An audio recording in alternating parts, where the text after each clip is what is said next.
And the Joplin Police Department gets low marks in an external study. Plus, residents gather in Nevada to call attention to lives lost after recent police encounters. The 4 states' most watched news starts now. As seen here live on KOAM, the closing arguments in the murder case of former police officer Derek Chauvin are underway. Thanks for joining us on the KOAM News at Noon. I'm Zach Dodge. You can tune to our sister station Fox 14 for continued live coverage. We'll be back to that coverage right here at 12:30. Derek Chauvin could know his fate in the coming days. After today's closing arguments, jurors decide if the former Minneapolis police officer is guilty of murder in the death of George Floyd. Skylar Henry has the latest from Minneapolis, where many are anxiously awaiting the verdict. Members of the jury. The state went first during closing arguments at Derek Chauvin's murder trial. What the defendant did to George Floyd killed him. This is the prosecution's last chance to convince jurors that the former Minneapolis police officer caused George Floyd's death when he knelt on his neck for more than 9 minutes during an arrest last May. George Floyd begged until he could speak no more, and the defendant continued this assault. When he was unable to speak, the defendant continued. Any conviction must be unanimous, so the defense has to convince just one juror that Chauvin used reasonable force by following police department policy and current standards of law enforcement. The defense also claims underlying health conditions and drug use contributed to Floyd's death. Chauvin faces 3 charges: second-degree unintentional murder, third-degree murder, and second-degree manslaughter. Minneapolis has been on edge for nearly a year and is bracing for more unrest if Chauvin doesn't pay a heavy price for Floyd's death. I think he should be guilty personally, but you never know with our judicial system. National Guard troops are deployed throughout Minneapolis, working alongside state and city police officers. And the governor has requested more law enforcement from neighboring states. If people are assaulted, who is going to stop the criminals? If you don't have police or National Guard or anybody else, you have a real problem. Once deliberations begin, jurors will be sequestered while they review the evidence and decide the fate of Derek Chauvin. Skylar Henry, CBS News, Minneapolis. 14 jurors heard the trial. The judge will dismiss the 2 alternate jurors, and then the remaining 12 will pick a 4-person who will monitor the deliberations and take the verdict into court. Gatherings in our local area called for change over the weekend. Saturday evening, Joplin for Justice hosted a rally at 7th and Rangeline to bring awareness to the death of Daunte Wright. Wright was a 20-year-old man who was fatally shot by a police officer during a traffic stop in a Minneapolis suburb. Joplin for Justice says this local protest was meant to bring awareness to racial injustices in the country and show how Joplin can make changes locally. Highlight the injustice that we continue to see between law enforcement and communities of color, especially the Black communities, as this is the Black Lives Matter movement. We want Joplin to pay attention to what's happening nationally and focus on what can we do locally to make our law enforcement better. At the Joplin for Justice rally came the announcement that the organization 8 Can't Wait conducted an external review of the current policies and procedures of the Joplin Police Department. They highlight use of force numbers and policies across the country. Joplin wasn't on their website. However, Flake says the report from 8 Can't Wait will be available on the Joplin for Justice Facebook page. According to Flake, the report showed Joplin's policy score was a 12.5 out of a possible 110. Flake says part of the reason for the low score is policies that are out of date. We reached out to the Joplin Police Department, which says, quote, administration officials with JPD have met with Joplin for Justice members in the past in response to a petition, but to date have not been apprised of a study for findings by their organization. On Sunday, a group of people in Nevada gathered at Earp Park to protest recent lives lost after police encounters. The group wanted to bring attention to the issue to the local community and says although these deaths did not occur in Missouri, they still hope to bring awareness and spark conversations here. highlight the injustice that we continue to see between law enforcement and communities of color, especially the Black communities, as this is the Black Lives Matter movement. We want Joplin to pay attention to what's happening nationally and focus on what can we do locally to make our law enforcement better. Many at the event were in high school or were young adults and emphasized the importance of youth involvement to create community change. One day of beautiful April weather, and then Mother Nature is gonna have something to say about it for the rest of the week. Here's Michael with the first look at weather. She giveth and she taketh away, Zach Dodge. And she's going to give us a gorgeous Monday, though, as we've got beautiful blue skies and temperatures already pressing up into the 60s. I do want to point out the impending cloud cover hanging up to the northwest, and we'll dive into what's hanging out up there a little bit later. 65 right now in Joplin, already 70 in Neodesha. Still waiting on Monette and Cassville, but they have eclipsed the 60-degree mark, 61 and 62 respectively. And we're going to be able to make it up into the low 70s here a little bit later. Of course, you push out where Neodesha is. If you're already sitting at 70, you may see a 74, 75 by the time it's all said and done. But we were talking about what is lingering up to our northwest because it begins tonight. There's your cooler temperatures along the definitive line. And see that snow? Well, it'd be really nice if it would slow down a little bit, but it's not going to. And so when we transition into future track here, we're going to see a rain-snow mix for tomorrow. As it rolls in from the northwest, our temperatures plummet down just in time for the morning commute. Then we transition back into rain on the backside of it for the afternoon and evening hours. No surprise that we've got a freeze watch that lasts us until 9 a.m. Wednesday morning. Wednesday morning is going to be our coldest day of the week. Zach, coming up here in just a little bit, we'll talk about accumulation numbers. Positive aspect of this all is our ground has been warm for the last several days. Right. We're not going to support a whole lot of accumulation, but let's not be surprised if we don't have some slushy roads by the time we get to tomorrow afternoon. For sure. Thank you, Michael. Topping Nation Watch, starting today, all Americans aged 16 and older are eligible for the coronavirus vaccine. To date, more than 131 million Americans have received at least one dose. That's more than half of all adults in the country. Natalie Brand has the latest from D.C. From Miami Beach, where a year-long curfew has been lifted, to New York City, where the longest-running off-Broadway show is back in production. The show must go on. Signs of progress. And now the CDC says more than half of all U.S. adults have gotten at least one dose of a COVID-19 vaccine. And we now have one thing on our mind, making sure that the other 50% know how easy it is to get a shot. We have enough of it.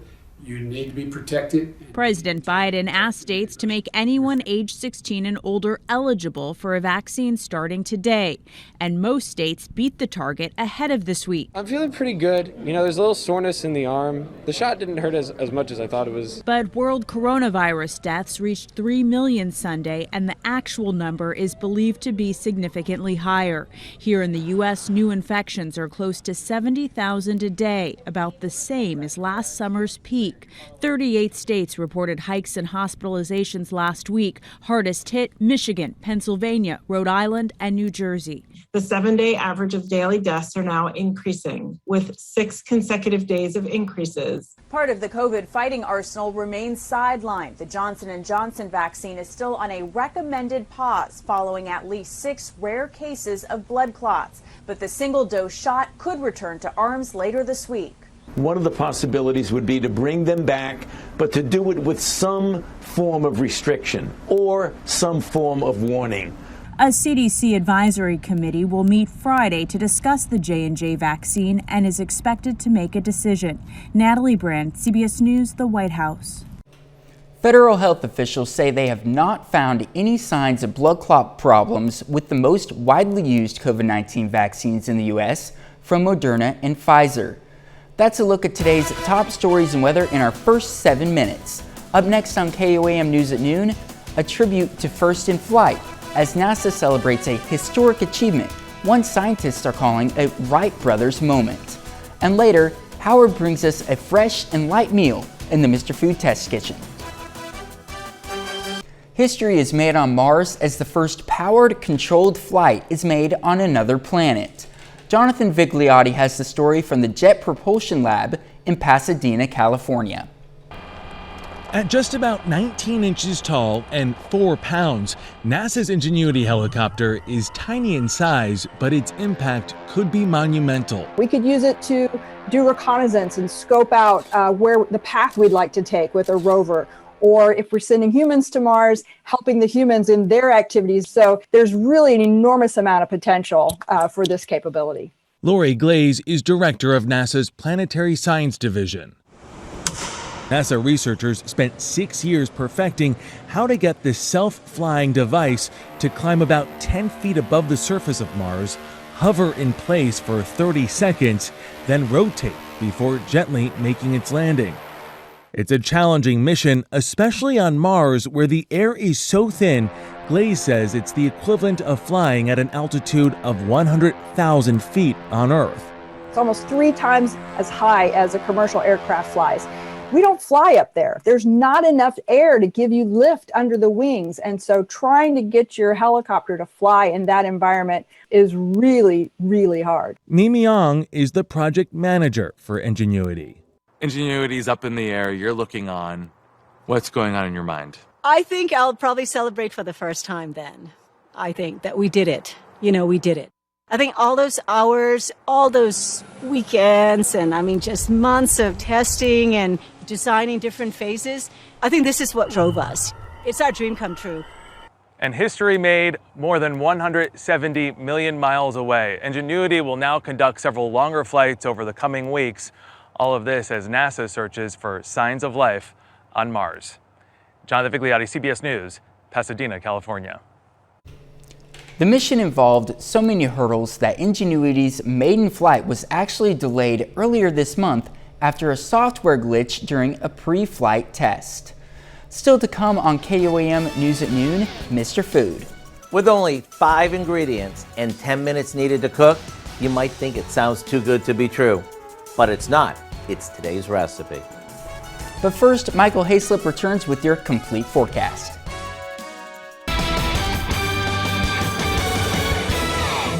One lonesome day is all we're going to be able to squeeze out of our weather almanac average high for 71 degrees for this week. And today is going to be the day.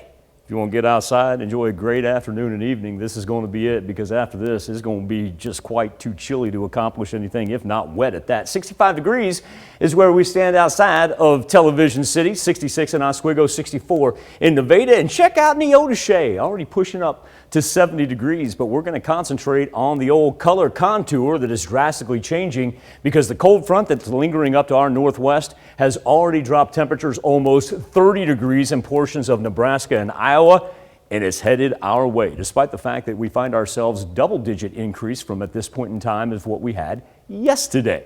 Transitioning into the old Skywatch Storm Tracker, we are clean and clear. Let's number one talk about the cloud cover that's moving in from the northwest. But underneath that cloud cover, something a little more impressive.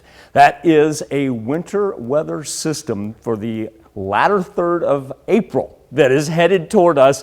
These are the storm reports that we've picked up. Now, I don't want you to think this is anything too impressive. It's dropped inch and a half of snow in portions of northern Nebraska and also western South Dakota, but just a little abnormal for this time of year. And give you an idea of the national perspective, big split in the jet stream right here. That means all the warm air coming off of the Gulf, it just makes a beeline for the mid-Atlantic, while we are stuck with this that is going to drop straight down to the southeast. So, like I said, today's the day to get outside and get some fresh air because we're going to see low to, if not mid-70s there before the front drops in. But now, as we push overnight, watch the top left-hand portion of your screen.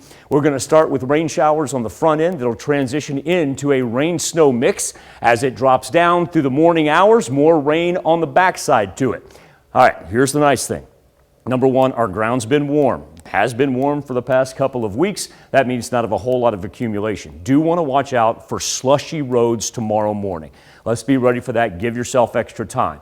Number two, dangerously cold temperatures when we talk about vegetation with a freeze watch that lasts all the way until Wednesday. So we'll get through the snow all right with not a whole lot of accumulation.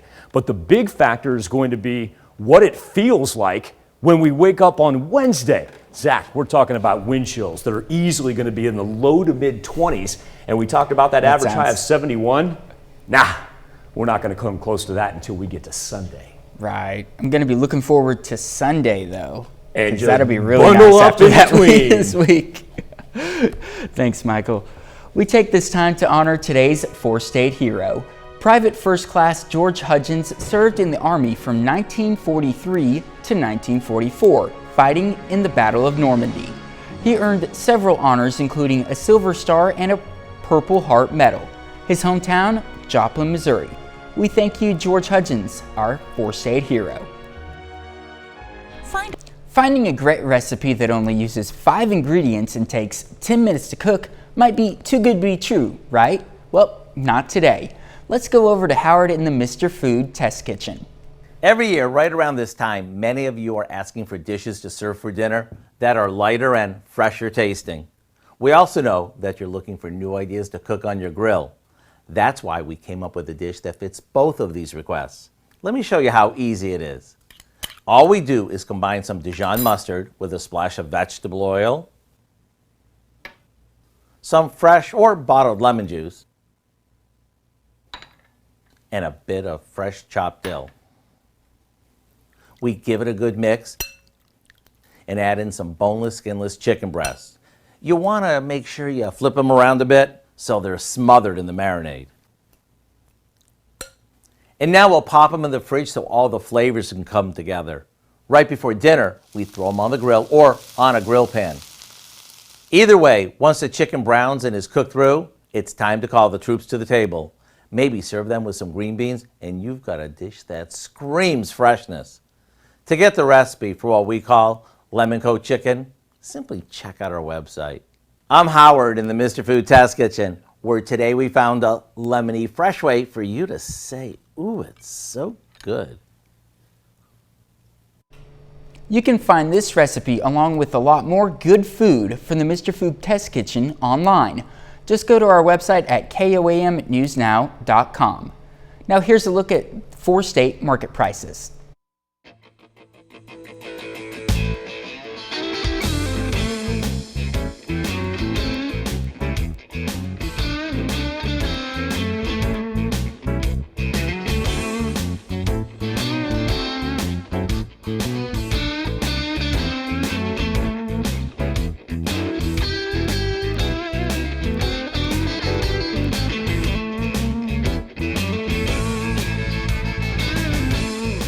Save time. 70s this afternoon and then overnight. Hello, cold front, rain, snow mix all the way through Tuesday afternoon. That leads us to freeze watches, not expiring until Wednesday morning.